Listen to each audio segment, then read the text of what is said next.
Welcome back. آپ دیکھ رہے ہیں سیاست منع ہے. ہم آج بات کر رہے ہیں قانون کے حوالے سے، میمو کے اسکینڈل کے حوالے سے، میمورینڈم جو شاید بھیجی گئی تھی حسین حقانی کی طرف سے، اس کے حوالے سے، جس کو وہ خود ڈینائی کرتے ہیں. اور اب یہ جس آرٹیکل کے تحت غداری کے مقدمے اور غیرت کے خلاف کارروائی کے مقدمے ڈالے جاتے ہیں، اس کے حوالے سے ذرا پوچھنے کی کوشش کریں گے. اطہر مناللہ صاحب آج ہمارے مہمان ہیں. اطہر صاحب، یہ آرٹیکل 6 کیا کہتا ہے؟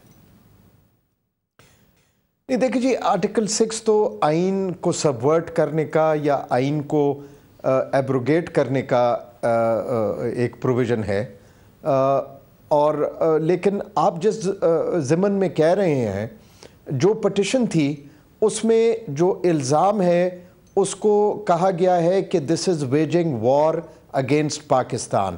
تو یہ تو ہمارے پی پی سی کے تحت ایک جرم ہے، اور اس جرم کے حوالے سے انہوں نے یہ کہا ہے کہ پاکستان کی فوج کے بارے میں اگر اس طرح کی باتیں جو ہیں ایک اور ملک کے فوجی سربراہ تک پہنچائی گئی ہیں.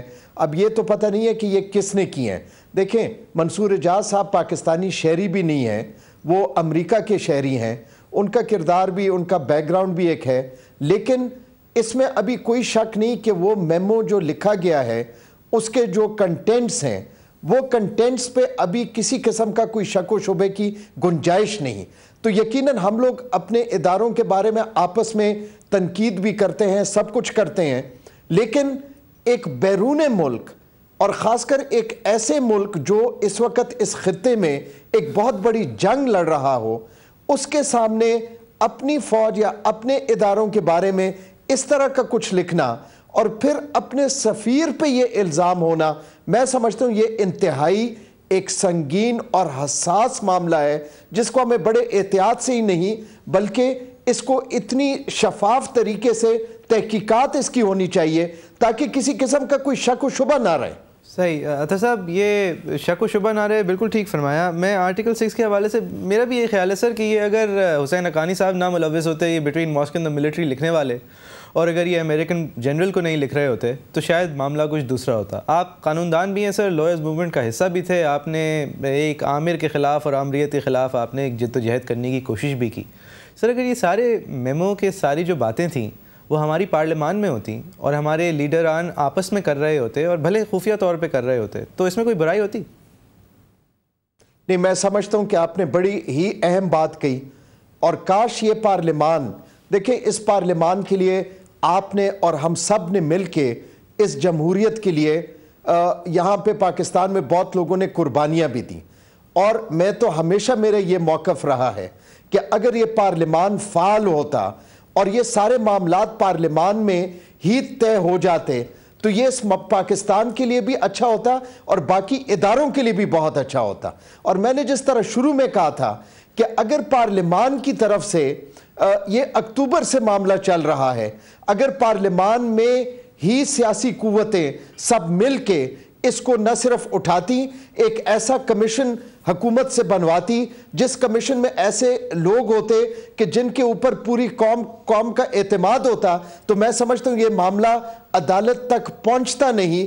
لیکن وہ جو آپ بات کہہ رہے ہیں میں بالکل اس سے متفق ہوں، اور پارلیمان ہی میں ہونا چاہیے تھا، لیکن چونکہ اب پارلیمان میں نہیں ہوا اور اس کا ایک ہائپ بھی کریٹ ہو گیا، تو عدالت نے اگر کر دیا تو تحقیقات ہوں گی، تو یقیناً شفاف تحقیقات سے جو معاملہ ہے کم از کم وہ اس کا پتہ لگ جائے گا کہ ہوا کیا ہے. صحیح. اطہر صاحب، میں پارلیمان میں لے جانے کی ایک اور چیز کی بھی بات کرنا چاہ رہا ہوں. یہ میمو کے اندر جو 4-5 تو غداری نما چیزیں ہیں کہ جی ہم آپ کو یہ دے دیں گے، یہ ایکسس دے دیں گے، یہ رسائی دے دیں گے، ہم آپ کے بیسکلی تابعدار غلام بن جائیں گے.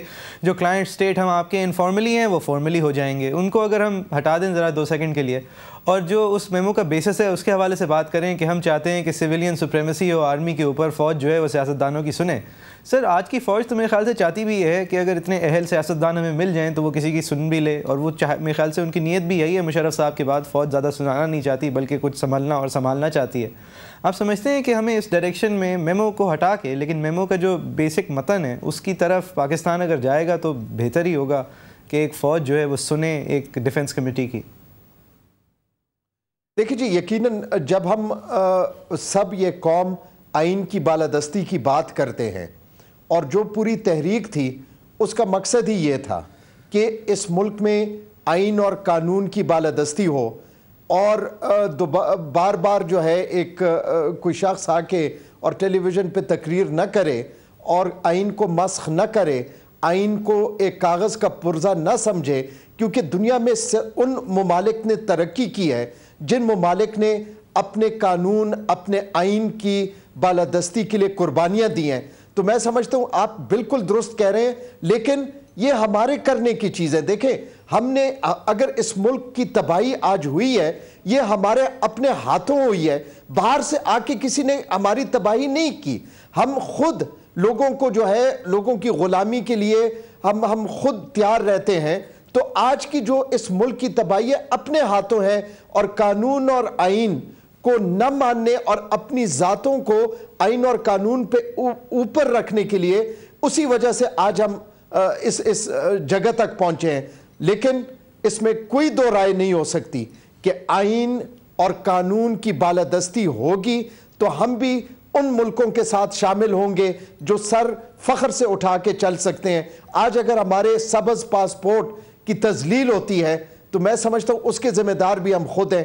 ہمیں اپنے آپ کو, اور جس طرح آپ نے شروع میں بھی کہا کہ ہمیں اس پارلیمان کو اور ہر ادارے کو جو اس وقت بالکل تباہی کے دہانے پہ پہنچے ہیں, ہم نے دوبارہ بلڈ کرنا ہے اور اس ملک میں ایک ایسی روایتیں رکھنی ہے کہ جو ایک مہذب معاشرے کی روایتیں ہوں. اور میں سمجھتا ہوں یہ تو ہمارے ہاتھوں میں ہے, ہم خود کر سکتے ہیں, اس میں کوئی اتنی قربانی کی بھی ضرورت نہیں. لیکن آپ کی بات بالکل درست ہے کہ اس ملک میں آئین کی بالادستی ہوگی تو اس ملک کے حالات بھی درست ہوں گے.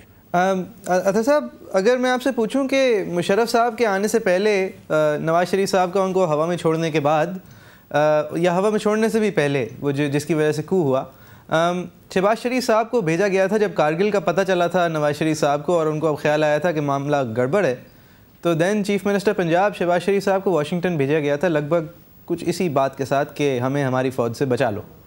آپ سمجھتے ہیں وہ اس وقت بھی ایک بڑا حساس معاملہ تھا, بڑی عجیب سی بات تھی؟ دیکھیں جی, صرف اس وقت سے نہیں, بالکل آپ اس پاکستان کا صدر ایوب خان سے لے لیں تو ہم نے امریکہ کے ساتھ یہی کیا ہے. لوگوں نے, میں نے جس طرح آپ کو کہا کہ اپنی ذات کی خاطر جو ہے اس ملک کو داؤ پہ بھی لگایا ہے اور دوسروں کو خوش کرنے کے لیے اپنی لیجٹیمیسی بھی بنائی ہے. میں نے آپ کو شروع میں ہی یہ بات کہی کہ اگر ہم کمزور نہ ہوں اور اندر سے کمزور نہ ہوں تو ہمیں نہ باہر کسی کے سامنے ہاتھ پھیلانے کی ضرورت پڑے گی, نہ ہم اس طرح سر جھکا کے اور لوگوں سے اپنی حفاظت کے لیے باہر جائیں گے. ہمیں یہ طاقت اندر سے ملنی چاہیے. اور بالکل میں آپ سے متفق ہوں کہ جو بھی اپنی حکومت کو بچانے کے لیے یا اپنے ذات کو بچانے کے لیے اگر امریکہ کی طرف دیکھتا ہے تو میں سمجھتا ہوں وہ بھی پاکستان کی سالمیت کے خلاف ہی ہے, اس میں دو رائے ہو نہیں سکتی. صحیح. اطہر صاحب ذرا ایک بات بتائیے گا سر, اگر ای سی ایل پہ ڈالنے سے کوئی زیادہ فرق نہیں پڑتا تو میاں صاحب کا بھی حوالہ دیا گیا ایئر مارشل اصغر خان کی ریفرنس میں, کورٹ نے اس کو سننا شروع نہیں کیا ہے. میاں صاحب آئی تھے, ان سے بھی پوچھ لیتے اگر آپ کو ای سی ایل پہ ڈال دیں اس کی تحقیقات ہونے سے ختم ہونے سے پہلے تو کیا برا رہے گا, تو آپ سمجھتے ہیں یہ بھی فیئر ہوتا؟